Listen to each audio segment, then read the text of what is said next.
Namo tassa bhagavato arahato samma sambuddhassa. Namo tassa bhagavato arahato samma sambuddhassa. Namo tassa bhagavato arahato samma sambuddhassa. I think Venerable Guangjing doesn't know that the class is tonight.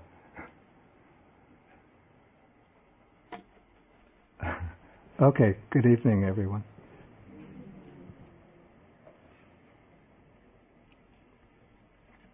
Okay, we will continue now with the study of the Sammaditthi Sutta. This is Sutta number 9 in the Majjhima Nikaya. And last time I spoke about the different kinds of right view of Sammaditthi according to the Buddha's teaching. I spoke about the distinction between the mundane right view, which is basically the right understanding, acceptance of the law of karmic causation, the law, the cause and effect of morally significant actions, the law that wholesome and unwholesome, good and bad actions produce their corresponding fruits or effects. And then there is the supramundane or world-transcending right view, the Lokuttara Sammaditthi. This is the right view that leads to final liberation. And this right view can be the right view, either it can be first a conceptual right view, that is, the right view of one who has a clear conceptual understanding of the principles that are conducive to liberation. These would be such principles as the Four Noble Truths, dependent origination, and the three marks of existence: impermanence, unsatisfactoriness, and selflessness. Okay, so this conceptual right view then becomes the basis for what I call the penetrative right view. This is the right view as realization, or right view as the wisdom that sees into the ultimate nature of things. And so based on the conceptual right view, one develops insight through the practice of vipassana bhavana, insight meditation. And then when that insight as it develops, it goes deeper and deeper into an understanding of the nature of things. And then when it comes to its full maturity, then it leads to this penetration or breakthrough into the ultimate truth of the Dharma. And that is the true world-transcending, the true supramundane right view. And this right view, this penetrating right view, can be attained by the disciple in training. This is called the Seka, the disciple from the stage of stream enterer up to the stage of once returner, stage of non-returner. And then that right view comes to its fulfillment with the attainment of the stage of Arahat, That is called the right view of one who has completed the training. Okay, and so now, this is just a summary of what I covered last week. And now Venerable Sariputta is going to explain the meaning of right view with emphasis upon the world-transcending right view of the disciple in training, the right view of the trainee, the right view of one who has entered upon the way to final liberation, but still has not yet completed the work of cultivating the path.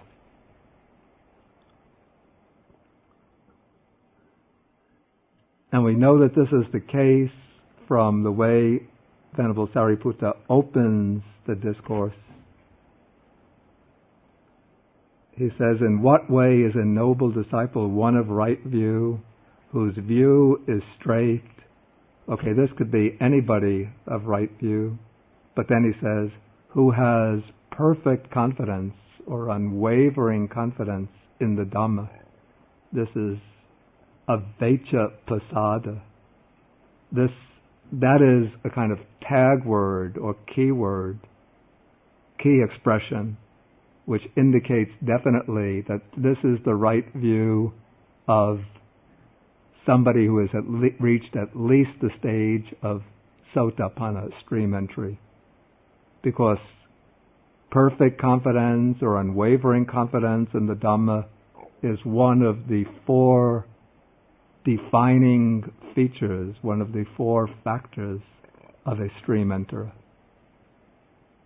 along with unwavering confidence in the Buddha, unwavering confidence in the Aryan Sangha, and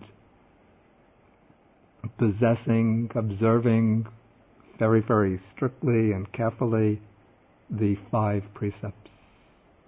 Okay, and then Sariputta goes on and he says, "who has perfect confidence in the Dhamma and has arrived at this true Dhamma." That expression, arrived, again it means that the disciple has come into the fold of the true Dhamma, of the liberating Dhamma. Okay, after opening the discourse in this way, the monks expressed their interest in learning the meaning of Sariputta's statement, and so Sariputta is going to begin elaborating or expounding the meaning of right view. And now we come to the first major section of the discourse. This is the section dealing with the wholesome and the unwholesome. Okay, taking the text.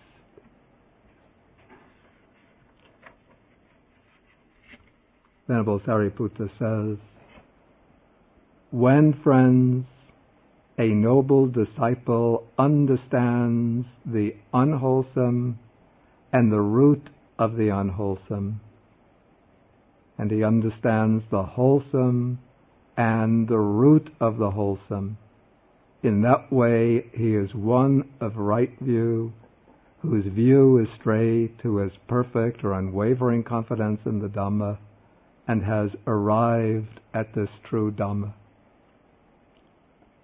Okay, this is what is called I should introduce these two terms. They're useful to know in Pali. Udesa and Nidesa.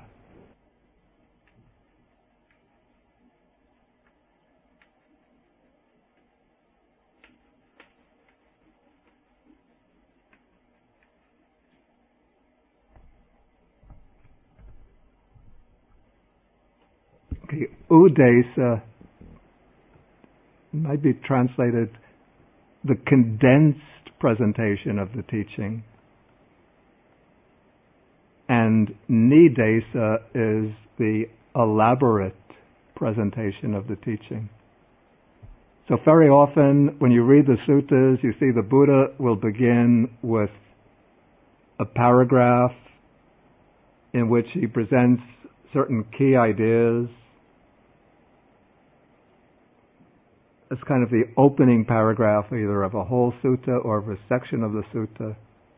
Then, that opening paragraph, that is the udesa, condensed presentation. Then the Buddha or the speaker will start raising the question about each of the parts of that condensed presentation. What is the meaning of this, or in what way is this to be understood? And then go on to explain how it should be understood. That is the nidesa, the elaborate explanation.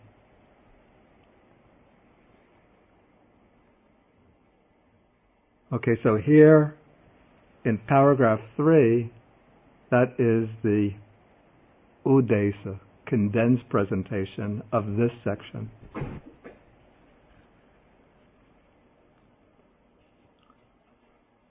And now with section 4, we are going to get the nidesa, the elaboration, explaining each part of this brief statement.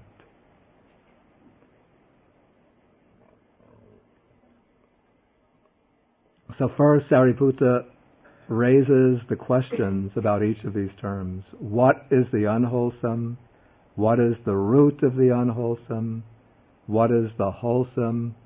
What is the root of the wholesome? Okay, these are 4 extremely important terms for understanding the Buddha's teaching. And usually the Buddha begins by taking the negative side, then the positive side. So on the negative side, we begin with the unwholesome. This is akusala.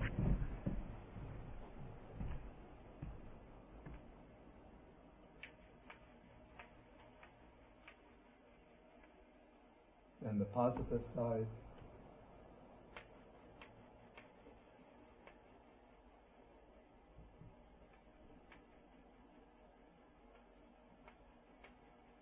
Okay, the word, these 2 terms, kusala, akusala, there's sometimes a kind of ongoing debate how to translate them. Should it be wholesome and unwholesome, or skillful or unskillful, good, bad? Different people have different preferences.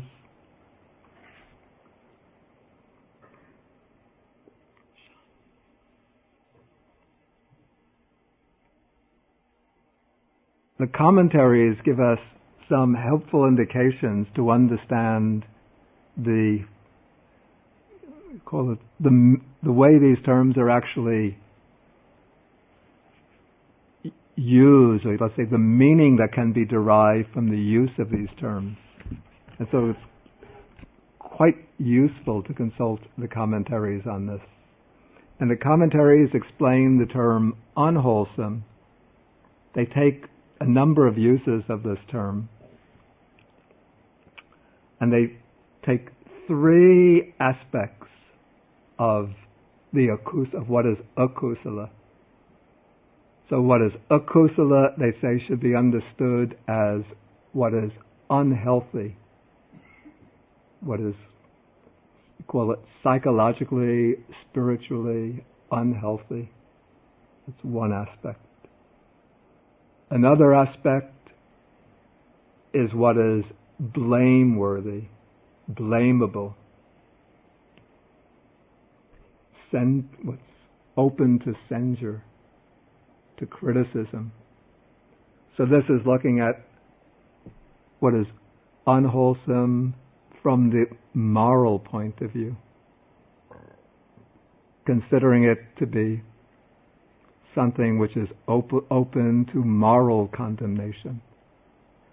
Then the third aspect considers the unwholesome from the karmic point of view. What is unwholesome is that which produces, when it ripens, it produces painful results. And so we have these three perspectives on the unwholesome. Psychologically, spiritually, it's unhealthy. Morally, it's blameworthy. Karmically, it produces painful results or suffering. And then the opposite of that, what is wholesome, can also be understood from these three angles.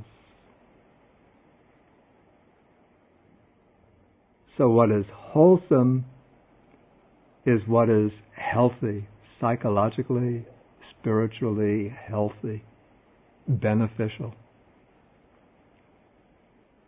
Morally, it is what is praiseworthy, commendable, morally commendable, or blameless, morally blameless. And from the karmic point of view, it is that which produces pleasant or favorable karmic results.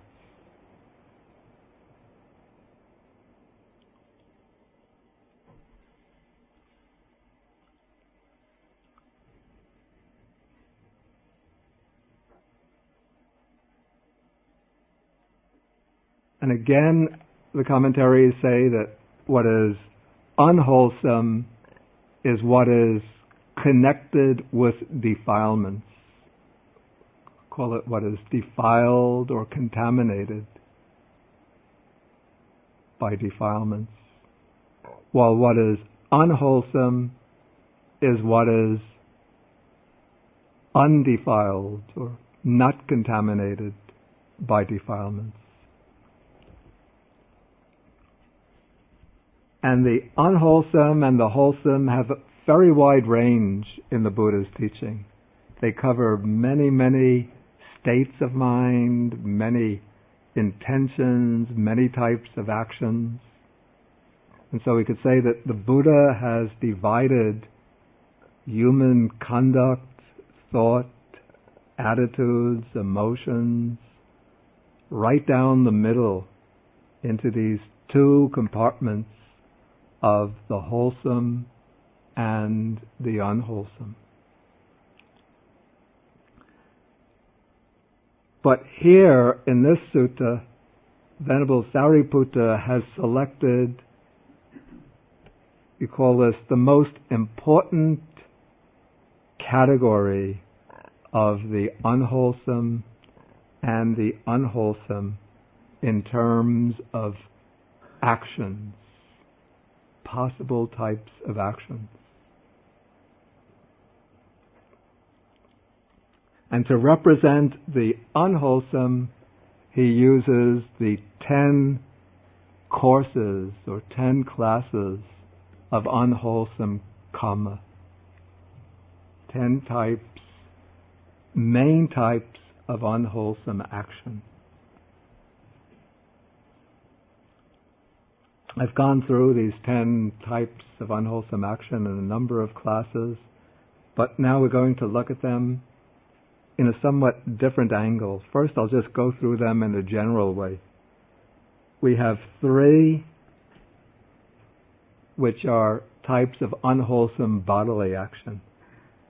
Killing living beings, or the destruction of life, taking what is not given, and misconduct in sensual pleasures or sexual misconduct. Okay, 4 in terms of verbal action. False speech, malicious speech, that's speech that divides others, harsh speech, and gossip or idle chatter. Then those are 4 that are verbal, and then 3 that are entirely mental. Covetousness, or desiring the possessions of others, ill will, it's strong anger, a hatred against others, to the point of wishing them harm, and then wrong view. And by wrong view here is meant specifically wrong views that deny the validity of moral distinctions, that deny the effectiveness of our actions in producing results for ourselves in the future. If you want to see a more detailed treatment of these 10 types of unwholesome action, then you can look in Sutta number 41. That is the Salayaka Sutta. We went through that sutta quite a long time ago, so we don't have to go through it again now, but just to refresh your memory at your own leisure, to see these 10 courses of unwholesome action, how they're explained in detail in the suttas. You'll find the standard definitions there. Okay, at one level, we look at these 10 courses of action simply as types of action. But now, what the Buddha does is to take an action and then investigate what that action actually means at the level of living experience. And when the Buddha made this investigation, made this inquiry, he came up with the sort of statement, the discovery, the determination that it is volition, what he calls chaitana, that is the essential factor in karma. There's a famous statement, Chaitanahang bhikkhave kammang vadami. It is volition, O monks, that I call kamma. Then he says, for having achaitayitva kamang karoti kayena vachaya manasa. For having willed, for having intended, one then creates kamma or performs an action through body, speech, or mind. So when we take these 10 courses of action, for the first 7 of them, the bodily action, the verbal action, the decisive factor in those types of actions is volition or intention. When somebody takes life, when somebody kills, what actually creates the karma of killing is, in the first instance, it is the desire to kill, the wish to kill, the intention of killing. And that intention, it's a factor of the mind, and that factor of the mind will then usually it will use the body as the instrument of taking life. And so for this reason, we call killing a bodily action.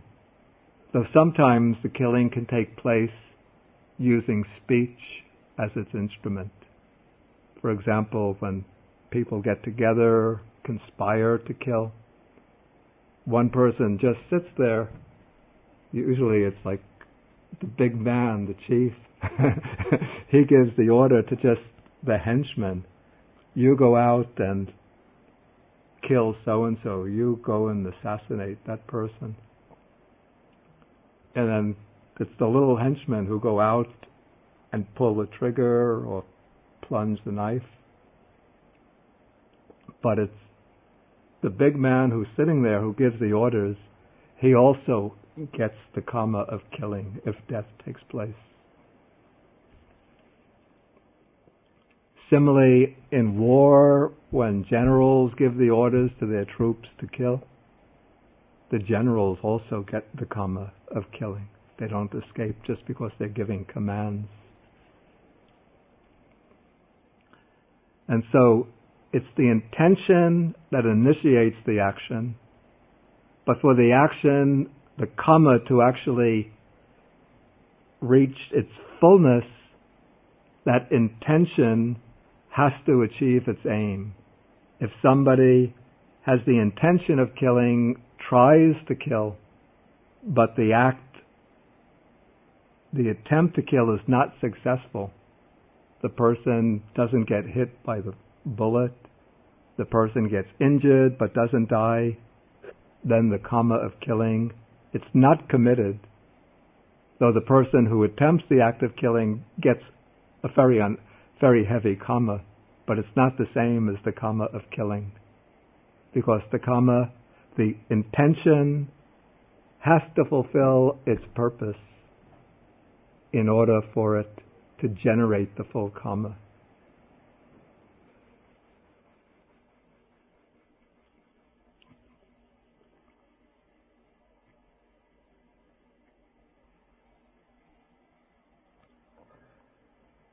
Okay, so in the case of killing, stealing, sexual misconduct, it's intention, volition, motivating the body.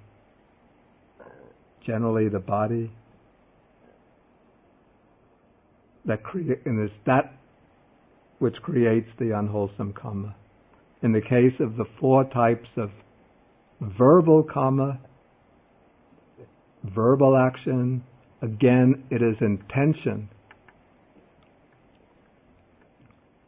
I want to deceive somebody, so I tell a lie.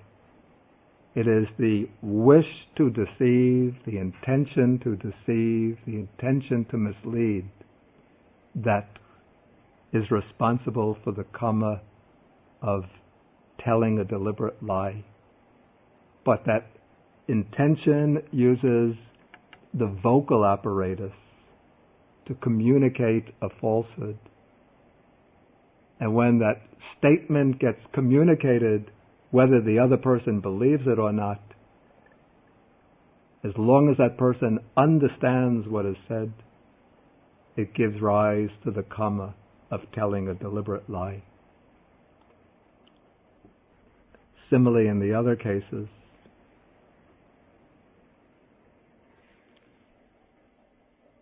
in the case of covetousness, ill will, and wrong view, the intention is there, and it's the intention that creates the karma, but here covetousness itself is equivalent to greed or craving. So the unwholesome course of karma arises from greed or craving, which reaches such a level of intensity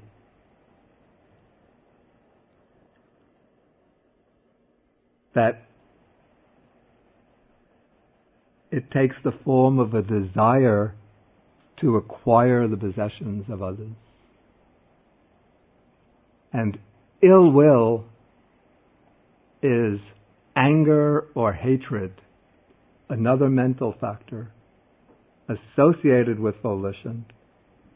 And this is anger or hatred which reaches such a level of strength that it takes the form of a thought, a wish that somebody will experience great harm or suffering, that other beings will suffer.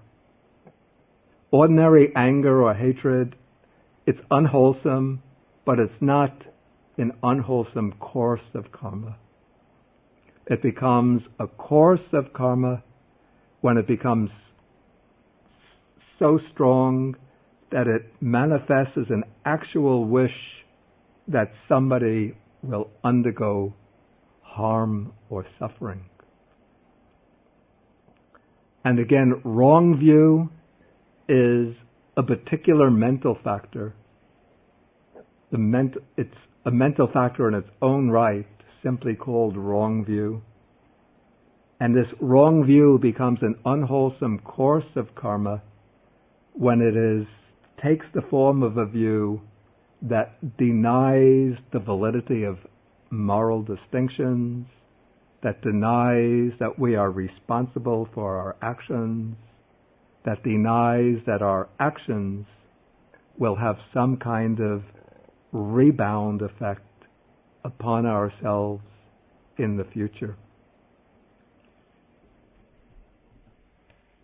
Okay, I've been using the expression courses of karma. In Pali, it's kammapada.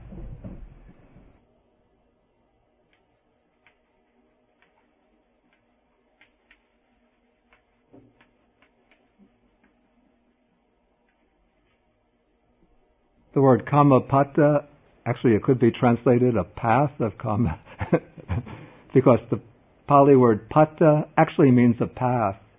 And the English word path, Pali word pata, are etymologically related to each other. So you see, Pali, very easy language to learn.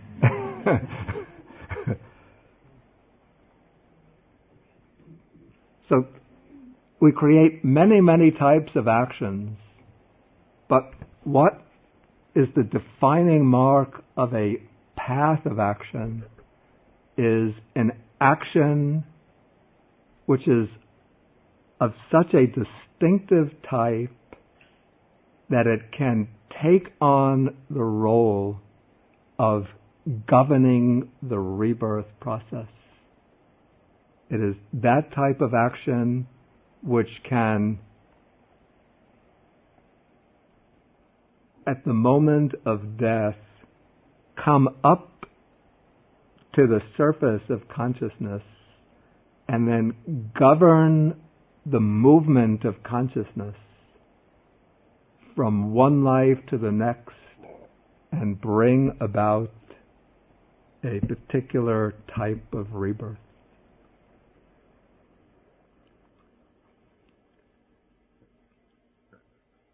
So this is why it's especially important to avoid these unwholesome courses of karma.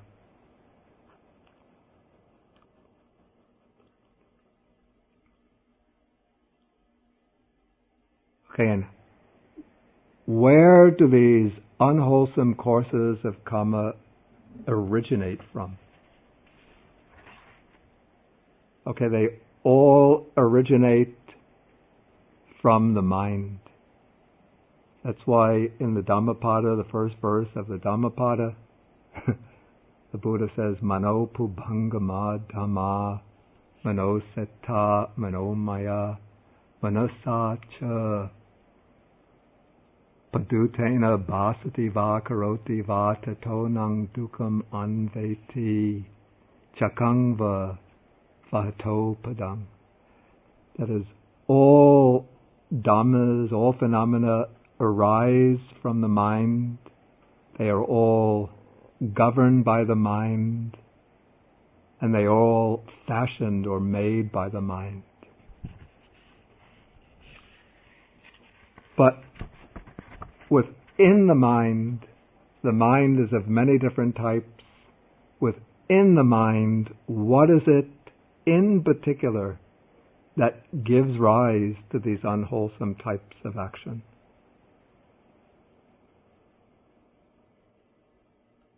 I already said that the action is intention, that it's intention that is the motivating factor.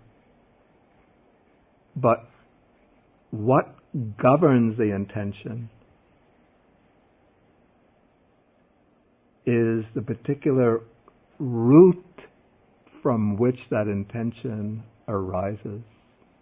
And the Buddha looked very deeply into the mind and found that all unwholesome actions, all unwholesome qualities of mind are all in some way caused or connected with three basic mental factors.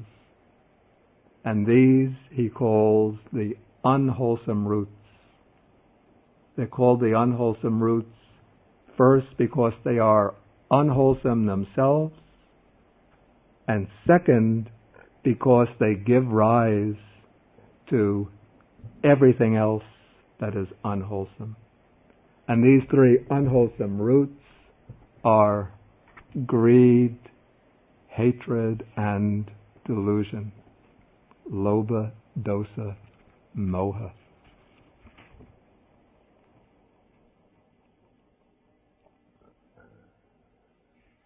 So in paragraph 5, the Venerable Sariputta raises the question, what is the root of the unwholesome? And then he says, greed is a root of the unwholesome. Hate is a root of the unwholesome. Delusion is a root of the unwholesome. This is called the root of the unwholesome.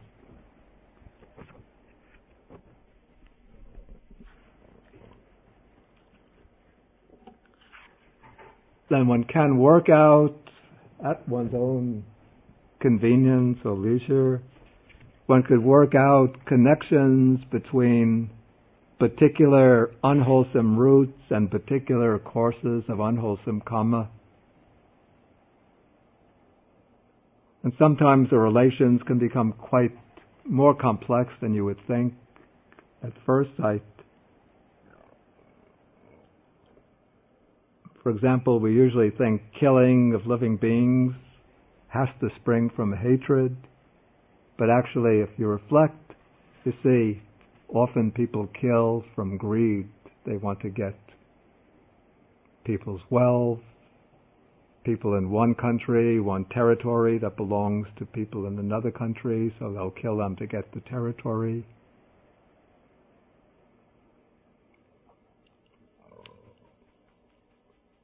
People will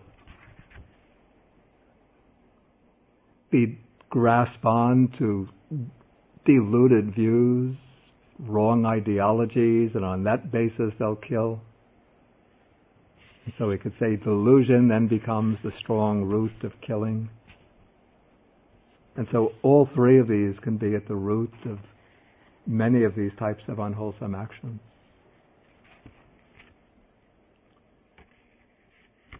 But generally it's held that though greed and hatred are both unwholesome roots, it's said that at any given mind moment, one cannot have greed and hatred simultaneously because they're of different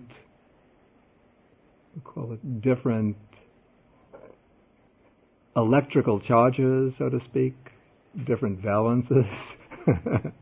One is like positive charge, the other negative charge. And so when there's greed, at the same time you can have hatred. But greed will often give rise to hatred. Why did he get the prize, not me? So you're greedy for the prize, then you start hating that person who got the prize or the praise from others. And if there's hatred, then there won't be greed.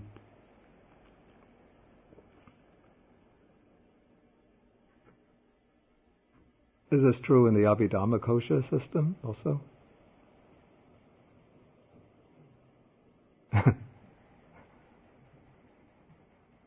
But whenever there's greed or hatred, they are both connected with delusion. So whenever there's greed, there's delusion. Whenever there's hatred, there's delusion. But when there's delusion, there doesn't have to be greed or hatred. Delusion can exist on its own without greed or hatred.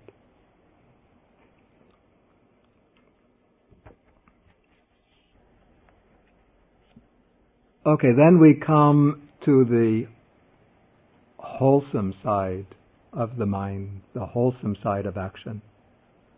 And this is illustrated by the 10 courses of wholesome action. And 7 of these are abstentions. Abstaining from killing, abstaining from killing living beings, that is wholesome. Abstention from taking what is not given is wholesome. Abstention from sexual misconduct is wholesome. Okay, those are 3 types of wholesome bodily action. Then there are 4 types of wholesome verbal action. Abstention from false speech, abstention from malicious or divisive speech, abstention from harsh speech, abstention from gossip or idle chatter is wholesome.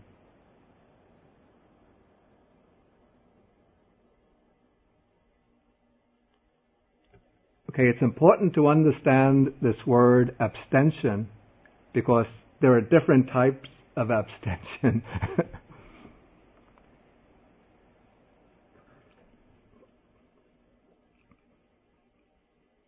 And we speak in the Buddhist tradition, we speak of 3 ways or 3 types of abstention. One of these, we might call this spontaneous or natural abstention.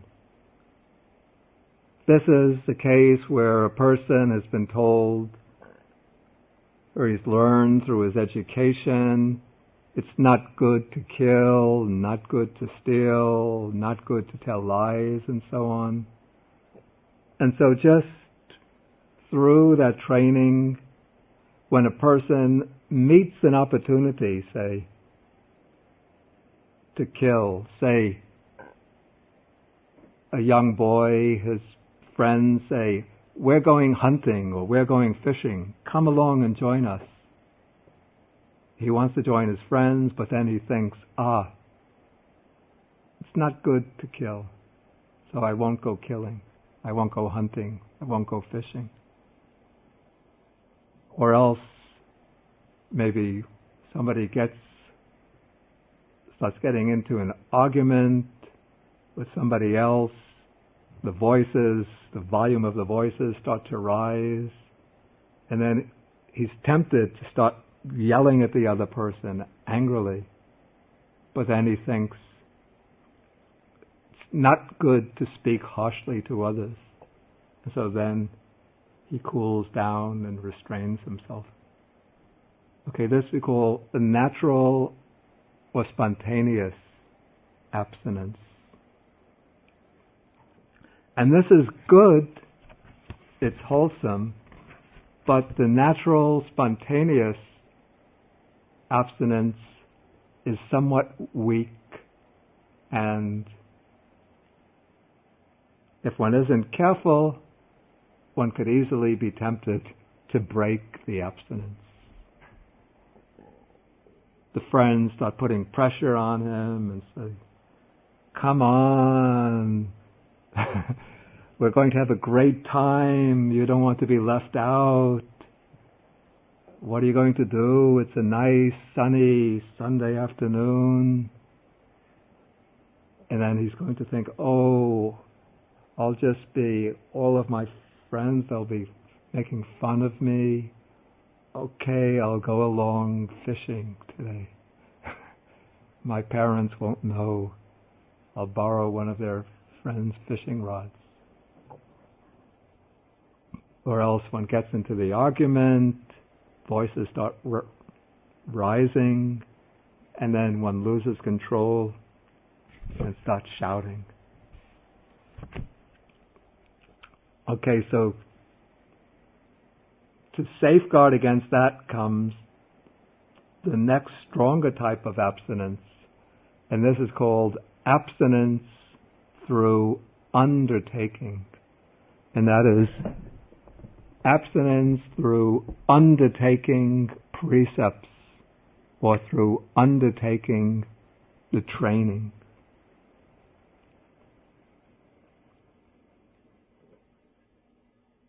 And this is the case where one consciously and deliberately undertakes the precepts to abstain from these things that are unwholesome.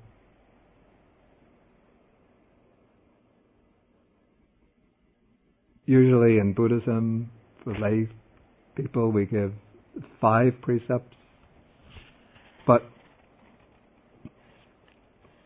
one also understands that all of these 10 types of unwholesome action are unwholesome, and one can form a determination to observe all of these 10, to abstain from these 10 types of unwholesome action, at least to abstain from 7 of them.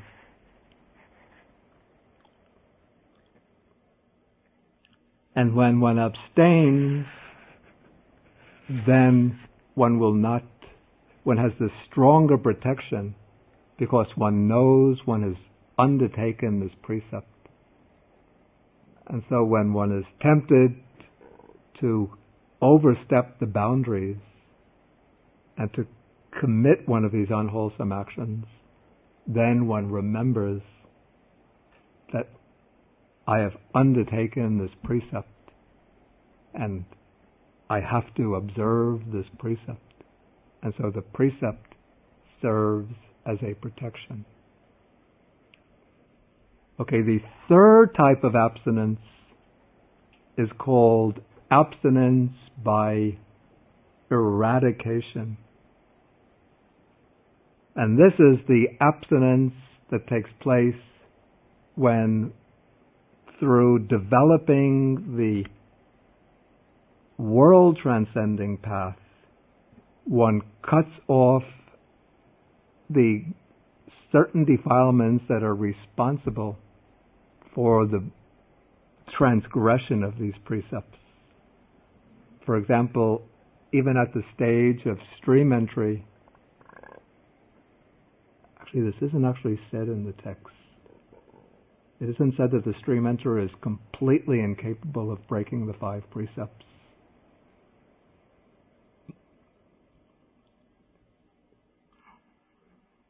It's just that the stream enterer observes these precepts dear to the Noble One.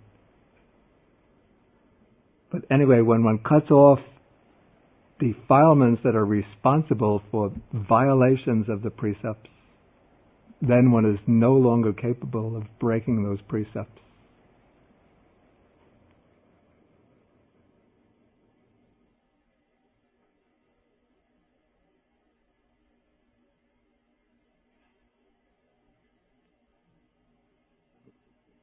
Okay, so that's the meaning of abstention or abstaining, which applies to these first 7 courses of action.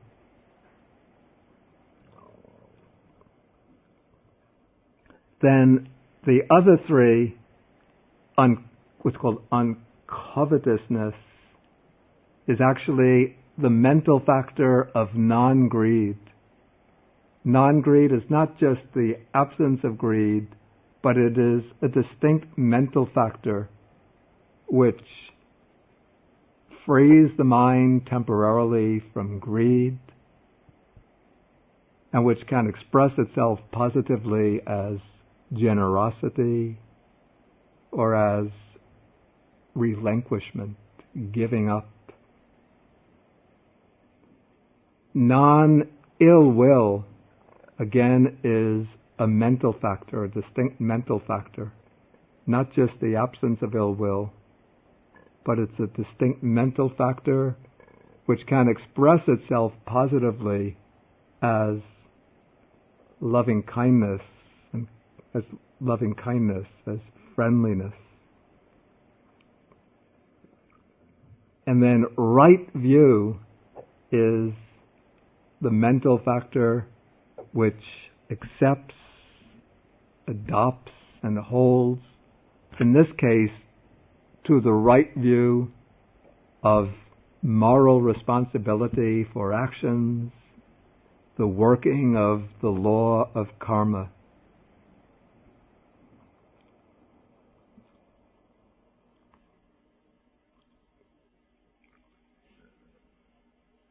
Okay, so those are the 10 courses of wholesome action. And when these 10 courses of unwholesome action become strongly ingrained in the mind, then they can take on the role of generating rebirth.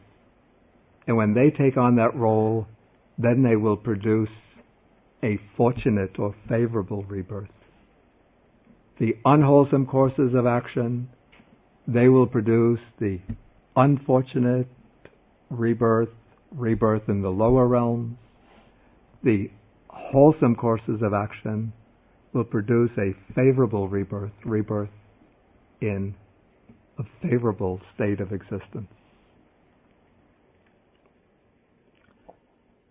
Okay, then the roots of the wholesome, all of these wholesome actions spring from wholesome states of mind, and those wholesome states of mind are states of mind that are rooted in the 3 good roots: non-greed, which positively is generosity, relinquishment; non-hatred, which positively is loving kindness or friendliness; and non-delusion, which positively is wisdom, right understanding. Okay, so those are the roots of the wholesome.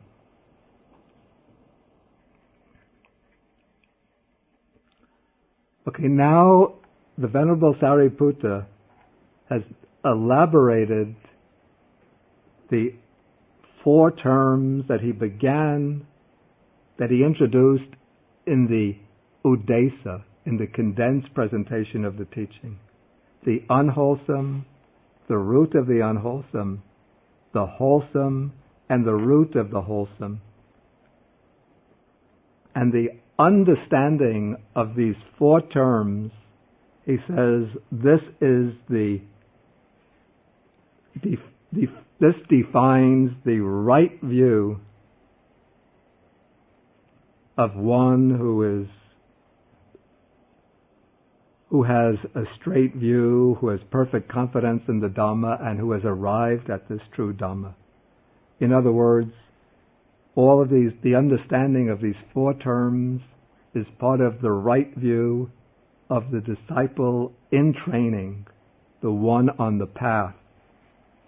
But now, paragraph 8 is going to show that the same right view can be developed, is to be developed to the point where it leads to the complete elimination of defilements, and thereby it becomes the right view of the Arahant, the one beyond training.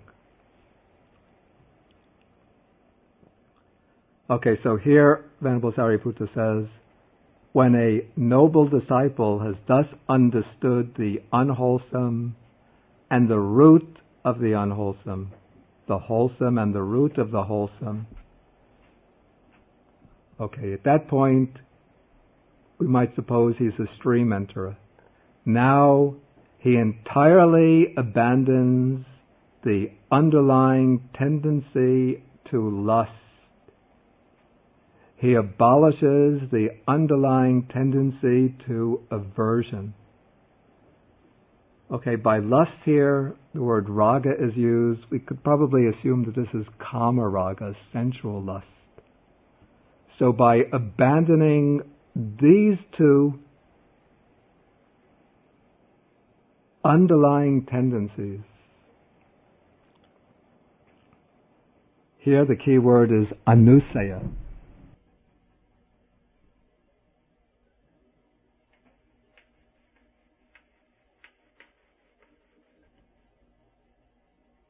Do you know the Chinese word for anusaya?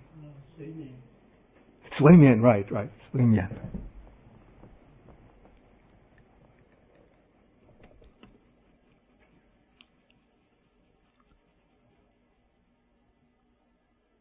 Okay, so the anusaya is the defilement which is, anu means along with, and saya means lying, sense of lying down or sleeping. So swaimyan is along with sleeping, sleeping along with. So it's a defilement in the stage in which it's sleeping along with the flow of the mind, even when it's not appearing in the surface of consciousness. And so the task for the disciple in training is to work at eliminating these underlying tendencies.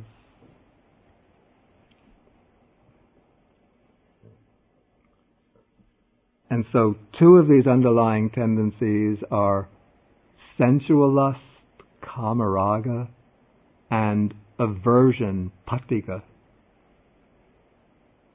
And when one eliminates these two latent tendencies, that is, or underlying tendencies, that is, marks the achievement of the stage of non-returner.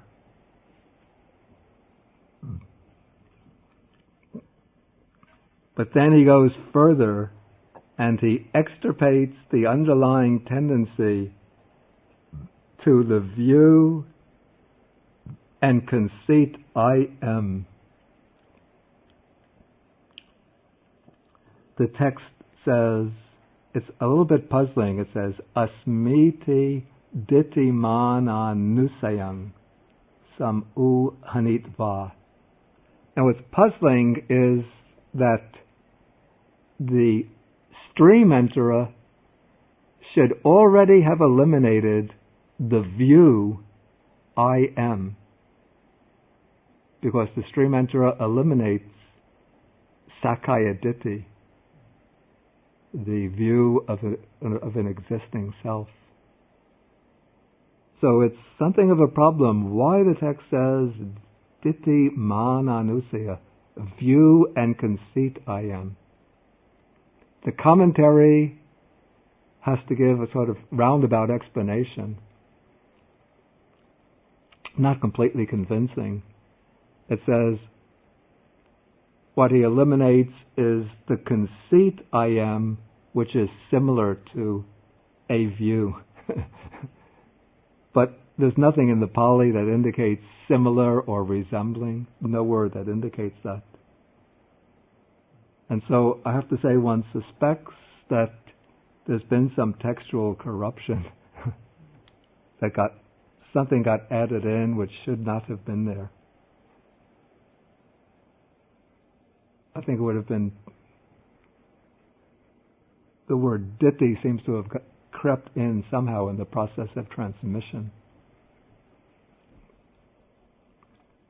Because eliminating the conceit I am, asmi mana, that is one of the achievements that marks the transition from the stage of non-returner to the stage of arahant.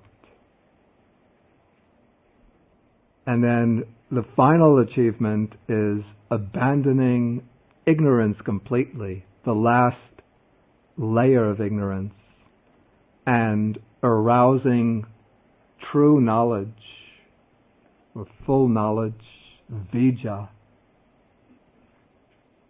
He here and now, or in this present life, makes an end to suffering.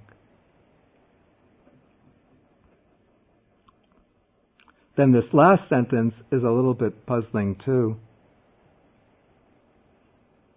The text says, in this way too, a noble disciple is one of right view, whose view is straight, who has perfect confidence in the Dhamma, and has arrived at this true Dhamma. It's a little puzzling here because some of the expressions here, perfect confidence, unwavering confidence in the Dhamma, that is, as I said, one of the hallmarks of the stream enterer, and also has arrived at this true Dhamma. Again, that's one of the hallmarks of the stream enterer. One has just entered the stream or come to the true Dhamma. But the Arhat has more than perfect confidence in the Dhamma. He's more than arrived at this true Dhamma.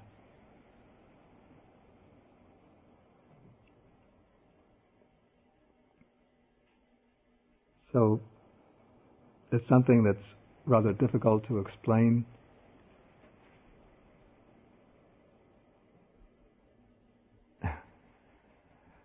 Okay, at this point, I think I have to stop the explanation.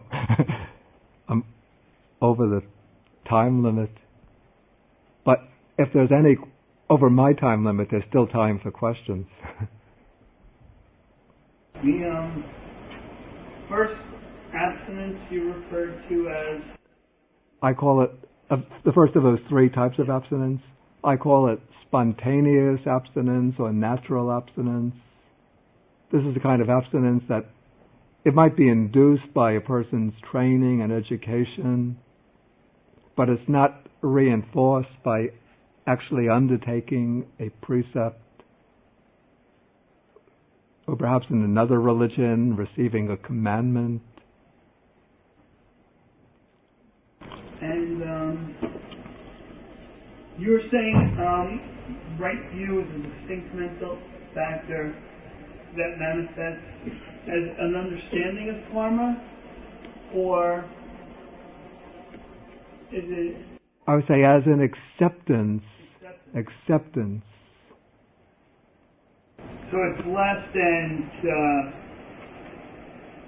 the penetrative, experiential. Oh, much, much less.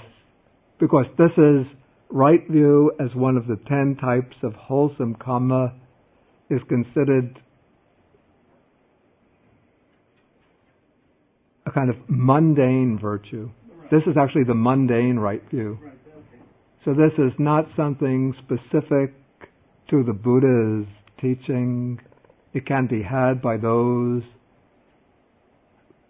in different forms following other religions who hold that people are morally responsible for their actions and that some type of reward or retribution will come to them as a result of their actions. That right view, it might be distorted by some degree of what we would consider a wrong view if they think there's an almighty creator God that rewards and punishes them, or that there's an eternity of bliss for those who are good, eternity of torment for those who are bad. That would be a wrong view.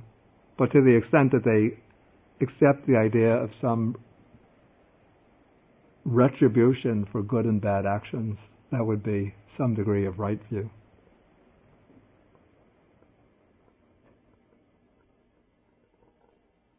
John? You talked about greed and hatred, lobha and dosa, as not being possible to have all those both in the mind at the same time. Yeah. You know, like positive and negative. Yeah. Is it also valid to think of them as really being the same thing, and that two sides of the same coin? You know, greed being a craving to get something and bring it to you, and hatred being a craving to push something away.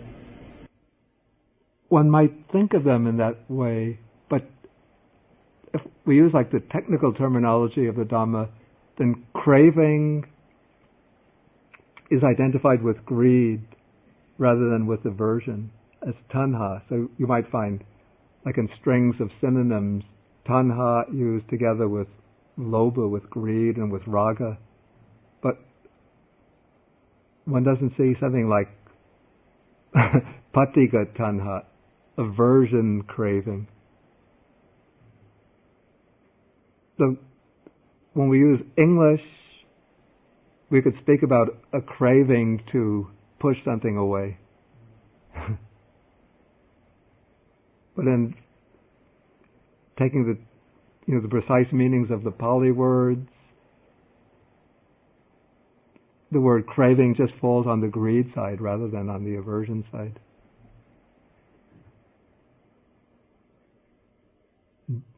Paul, did you have a question? Yeah, I was wondering if you had some good examples for example of hatred giving rise to greed, and delusion sort of being by itself.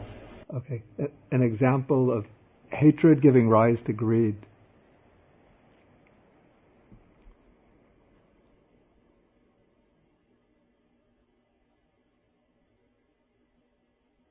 Can anybody think of an example?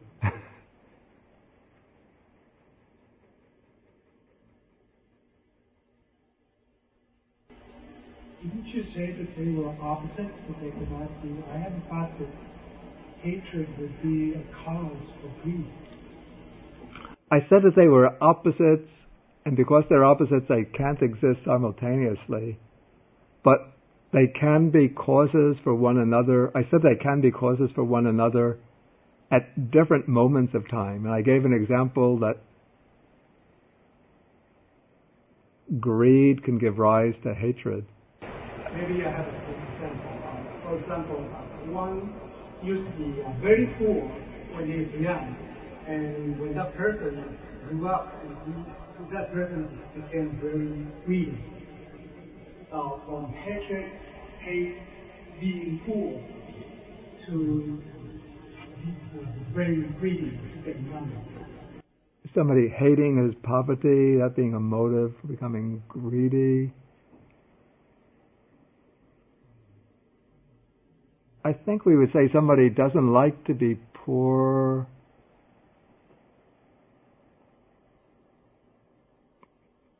But I think what Paul wanted is an example perhaps in personal relations, how hatred gives rise to greed. So I had this discussion before where we went back and forth between some people saying, well, all hatred results from greed. Or most examples of hatred you could try an example that's the result of greed, but is the opposite true? That's what I'm wondering. That hatred can give rise to greed.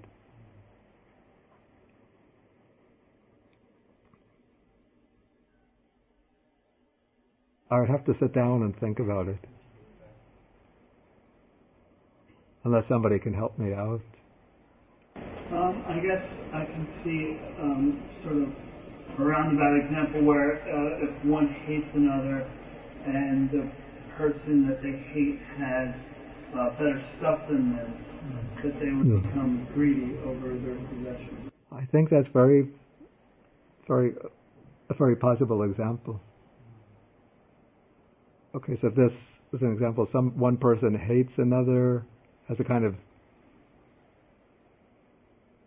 deep resentment against another, and then the way in which he expresses that hatred towards the other, rather than manifesting it in a form of violence against that person, is by trying to get possession of that person's wealth or property, whatever. Yeah, that's an example. Isn't it more likely that the hatred would arise as a result of greed for the person's possession? That is the typical case.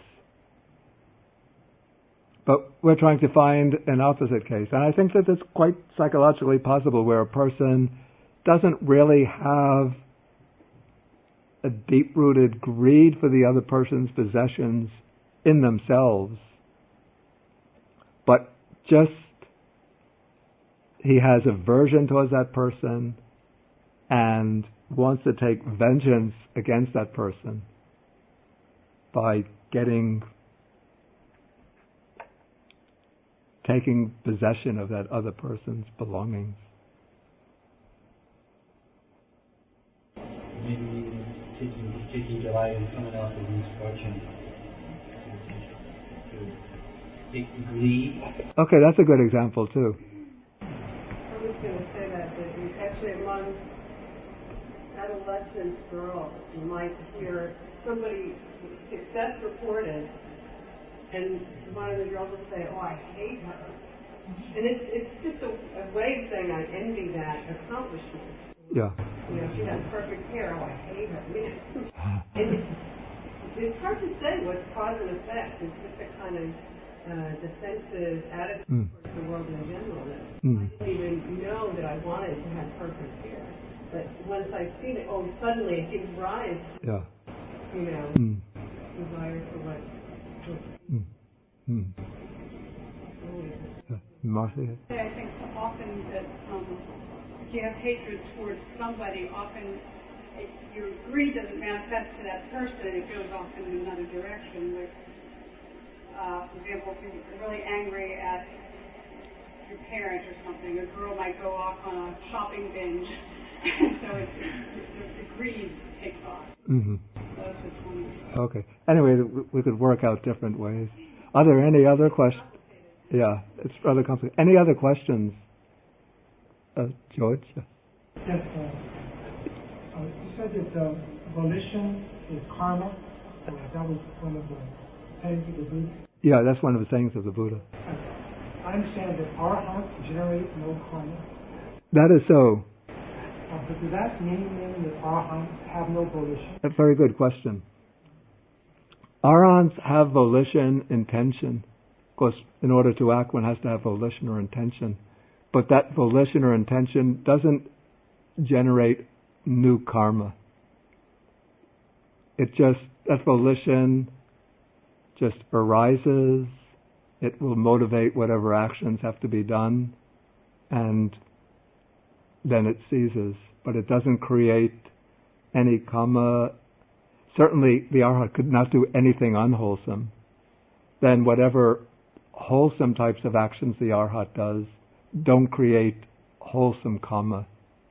Karma with the potential to ripen in the form of future births and bring fortunate results. Of course, there aren't any future births, rebirths. Okay, at this point, we have to stop. Okay, so we will continue next time. Very important section on the 4 nutriments, and probably we'll get also to the 4 noble truths.